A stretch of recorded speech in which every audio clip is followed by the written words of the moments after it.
Nami est la 5e personne à rejoindre l'équipage de Luffy en tant que navigatrice. Comme chaque Mugiwara, elle possède son propre passé. Comme tu l'as compris, aujourd'hui je vais vous parler du passé de Nami.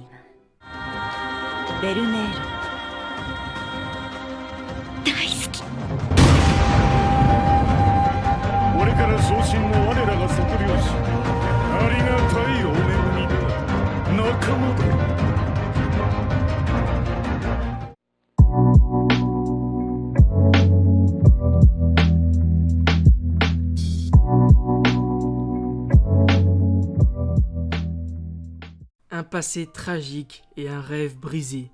Lorsqu'elle n'était qu'un bébé, son pays natal était en guerre. Elle était seule et aurait pu mourir, mais elle s'est fait sauver par une fille inconnue du nom de Nojiko.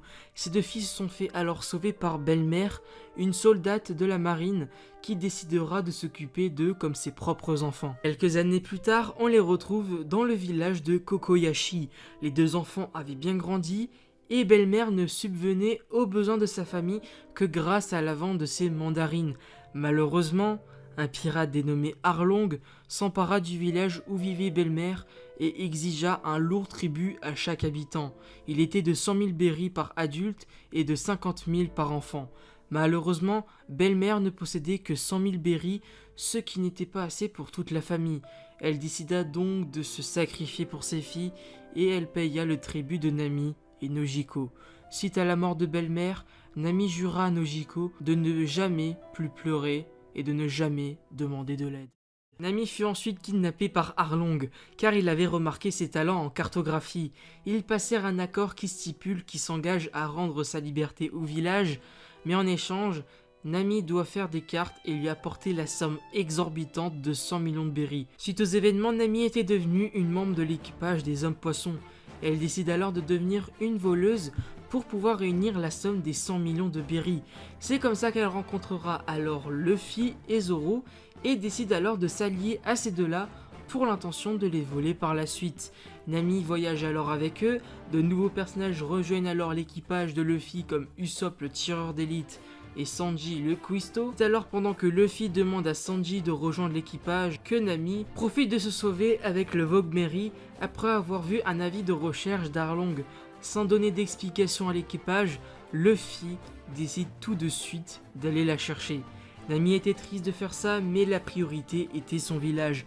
Luffy et les autres décident alors d'aller chercher Nami et par la même occasion de botter le cul à Arlong, l'homme poisson. En apprenant qu'elle s'est fait manipuler par Arlong, Nami ne pouvait plus rien faire. Elle décide alors de prendre un couteau et de se blesser à l'endroit où était tatoué le symbole de l'équipage des Hommes Poissons. C'est alors que Luffy apparaît et arrête le bras de Nami. Ne sachant plus quoi faire, elle demande à ses amis, à son capitaine, Luffy, aide-moi.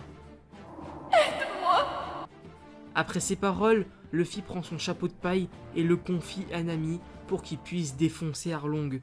Bien entendu, Luffy réussit ce qu'il a promis à Nami. C'est alors qu'après que le village a été sauvé que Nami rejoint officiellement l'équipage de Luffy en tant que navigatrice. C'est à partir de là que l'aventure de Nami commence. Les îles se succédèrent et que d'autres personnes rejoignent l'équipage comme par exemple Chopper, Robin, Franky et Brook. L'équipage compte alors 9 personnes soudées par de forts liens d'amitié. Pendant l'éclipse des 2 ans, Nami est restée sur une île céleste pour apprendre plein de choses sur la météorologie. C'est aussi un nouveau carré design qui arrive après les 2 ans. De beaux cheveux longs et une évolution corporelle, nous avons là une Nami, la plus belle qui soit. Mais serait-il possible qu'il reste encore des mystères sur ce personnage?